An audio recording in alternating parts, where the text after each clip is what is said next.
للہ رب العالمین والصلاة والسلام علی سید الانبیاء والمرسلین اما بعد فاعوذ باللہ من الشیطان الرجیم بسم اللہ الرحمن الرحیم باب الاستحباب طیب الکلام وطاقت الوجہ عند اللقاء۔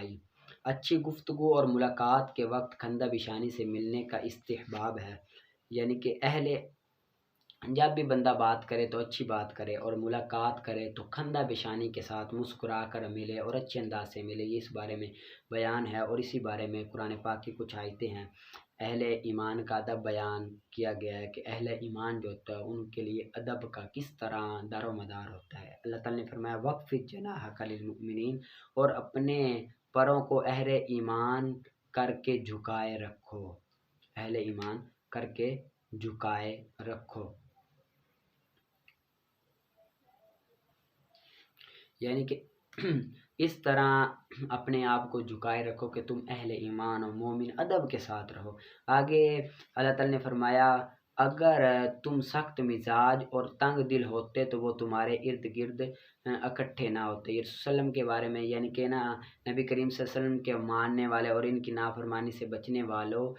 ہم نے تمہارے نبی کریم صلی اللہ علیہ وسلم کے دل کو نرم کر دیا، اگر اس کی رحمت نہ ہوتی تو اتنی نرمی اور آسانی نہ ہوتی۔ یعنی کہ ایک حدیث پاک حضرت امام احمد کی رسول صلی اللہ علیہ وسلم اگر اس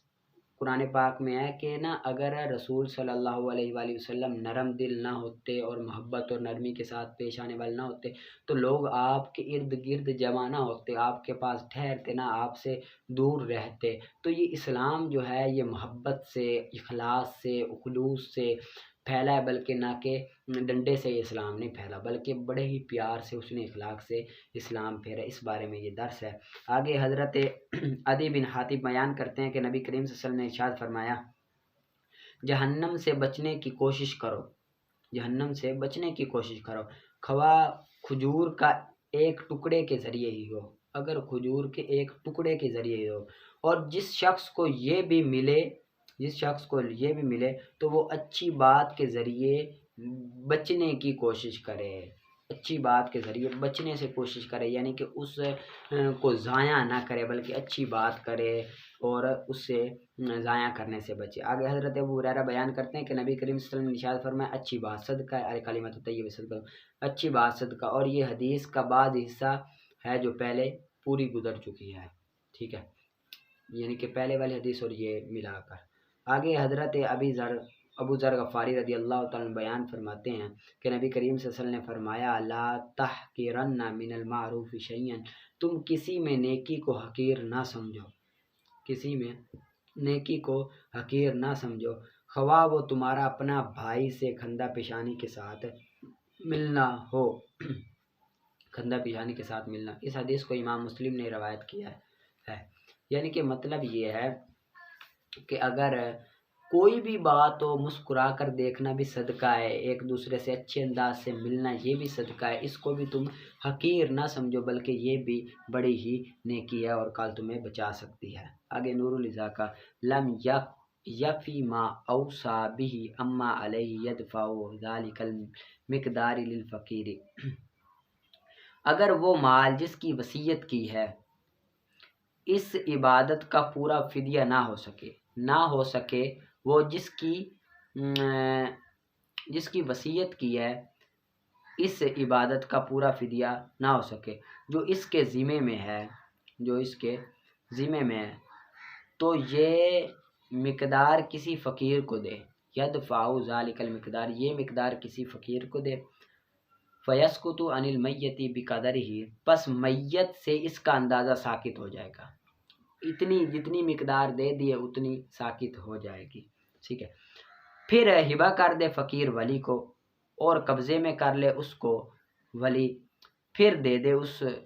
مال کو فقیر کو ولی، پس لٹا دے، یسکت ساقط ہو جائے گا اتنی مقدار میت سے، پھر ہبہ کر دے فقیر ولی کو اور قبضہ کر لے ولی، پھر دے دے ولی فقیر کو، اور اسی طرح کرے یہاں تک کہ ساقط ہو جائے جو کچھ میت پر ہے نماز اور روزے سے، اور جائز ہے تمام نمازوں کا، چند نمازوں کا فدیہ کسی ایک فقیر کو بھی دے سکتے ہیں، جائز ہے ایک فقیر کو چند نمازوں کا فدیہ دینا باخلاف کفارے قسم کا حکم، قسم کے کفارے کا حکم اس کے برعکس ہے اور اللہ تعالیٰ بہتر جانتا ہے۔ یعنی کہ نا یہ ہلائے اسقاط کا بیان کر دیا، یعنی کہ اگر میت نے نا کہ پر نا نمازیں تھی بڑی زیادہ نمازیں تھی اور اس کے پاس پیسے تھوڑے ہیں، پیسے کیا ہیں؟ تھوڑے ہیں۔ اب مثلاً 36 سیر گندم ہو تو 36 سیر گندم وہ عبادت کے لیے دے یا اتنی پیسے دے تو 16 نمازیں یا روزے ساقط ہو جاتی ہیں، یا تو 16 نمازیں ساقط ہو جاتی ہیں یا 16 روزے ساقط ہو جاتے ہیں 36 سیر کے، ٹھیک ہے۔ اب ایک مرتبہ فقیر کو 36 سیر دے، 16 ختم، پھر وہ فقیر قبضے میں کر کے واپس ولی کو دے دے، ولی اپنے قبضے میں کرے، پھر فقیر کو دے دے، پھر 16 اور چلی جائیں گی، پھر اسی طرح کرتا رہے یہاں تک کہ پوری نمازیں ساقط ہو جائیں، ٹھیک ہے، یا پورے روزے ساقط ہو جائیں، اسی طرح کرے۔ یا اس طرح کر لے کہ 4-5 فقیر اکٹھے کر لے، پہلے فقیر کو دے 36 سیر، ٹھیک ہے، 36 سیر دے، اب وہ فقیر 36 سیر دیے، 16 نمازیں گئیں، پھر وہ فقیر 6 سیر یا سارے اگلے فقیر کو دے دے، ہبہ کر دے اگلے فقیر کو کہ یہ فلانے بندے کی نمازوں کی قضائی کی رقم ہے، تو وہ دے گا تو وہ ساقط ہوئے گا، پھر اگلے کو، پھر اگلے کو، پہلے والا طریقہ یہ ٹھیک ہے۔ اور نا یہ تب ہوگا جب بندہ مر جائے، بندے کے زندہ بندے کا کوئی فدیہ نہیں ہے، زندہ بندے کا تب فدیہ ادا کر جب بالکل وہ لا مرض ہو جائے گا، بھائی اب اس کی امید ہی نہیں ہے ٹھیک ہونے کی، تب اس کا فدیہ ادا کیا جا سکتا ہے، اس کے علاوہ کا فدیہ ادا نہیں کیا جا سکتا زندہ آدمی کا، ٹھیک ہے۔ آگے نکالیں آپ فضان تجوید۔ آگے پہلی قسم قضایا بدیہ کی اقسام میں سے اولیات وہ قضایا بدیہ جن میں یقینی محض تصور طرفین اور تصور نسبت سے حاصل ہو اور کسی واسطے یا دلیل کی ضرورت نہیں، جیسے الکل اعظم من الجز، کل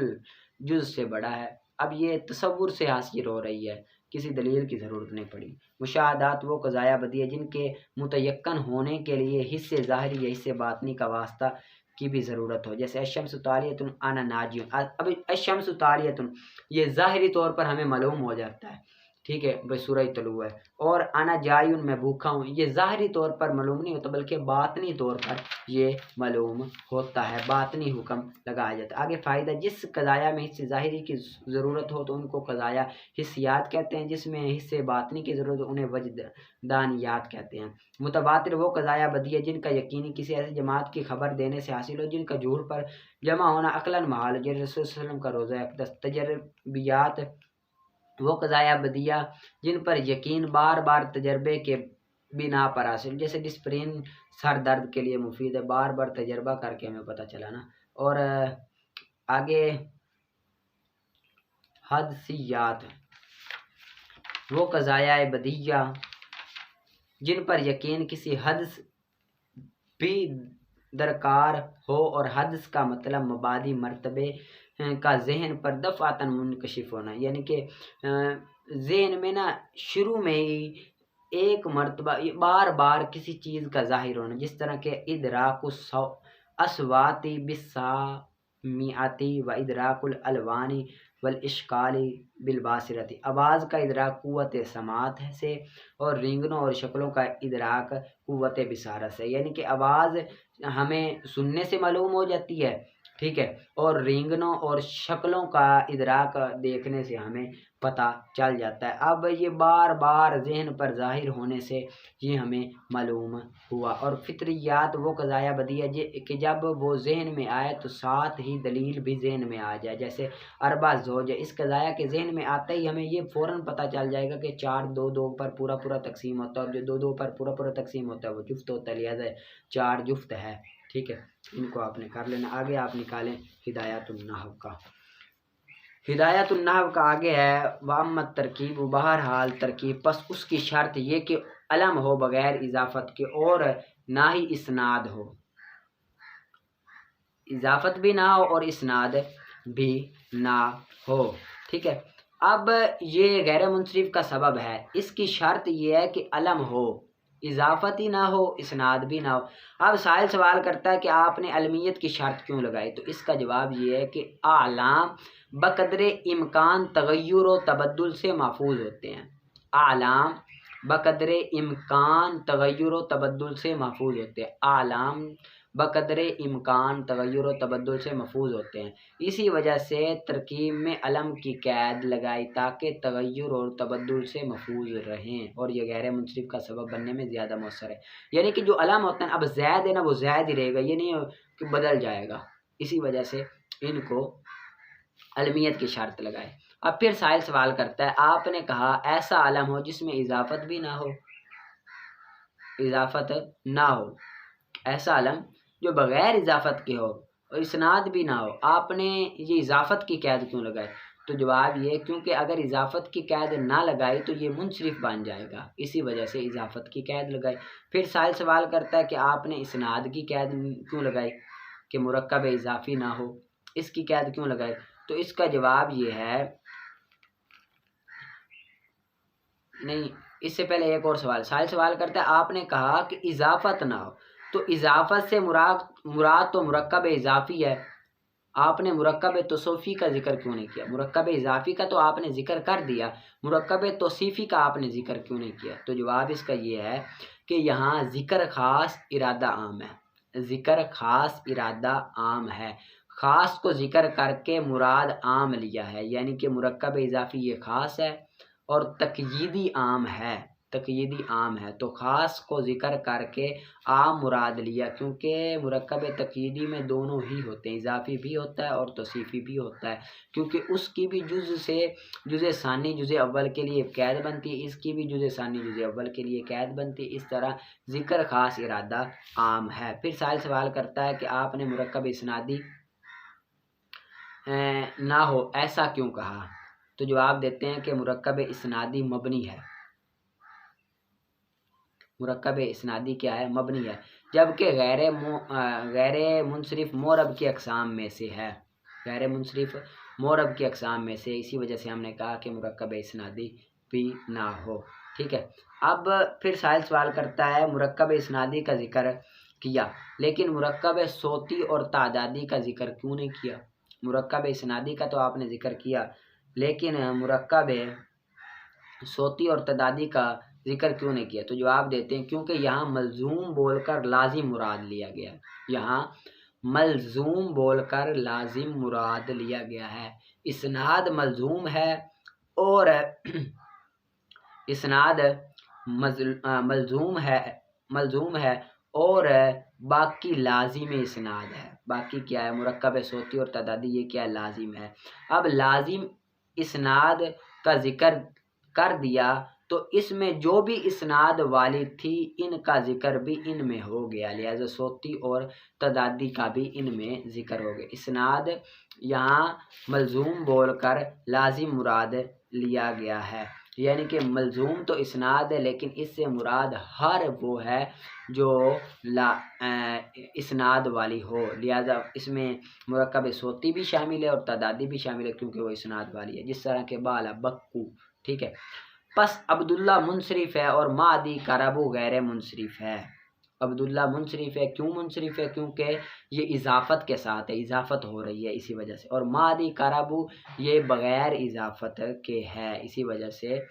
یہ، اور علم بھی ہے اسی وجہ سے یہ غیر منصرف ہے، اور شابہ کرناہا یہ مبنی ہے، شابہ کرناہا یہ کیا ہے؟ مبنی ہے۔ بہرحال الف اور نون زائدہ تان اگر دونوں ہو اسم میں، چلیے آگے کریں گے ہم انشاءاللہ کل سے، ان کو آپ نے اچھی طرح سے محنت کر کے یاد کر کے آنا اور پڑھ کر آنا، جس طرح آپ کو میں نے کہا ہوا عبارت ترکیب وہ بھی اچھی طرح سے آپ نے محنت کر کے نکالنی ہے، ٹھیک ہے۔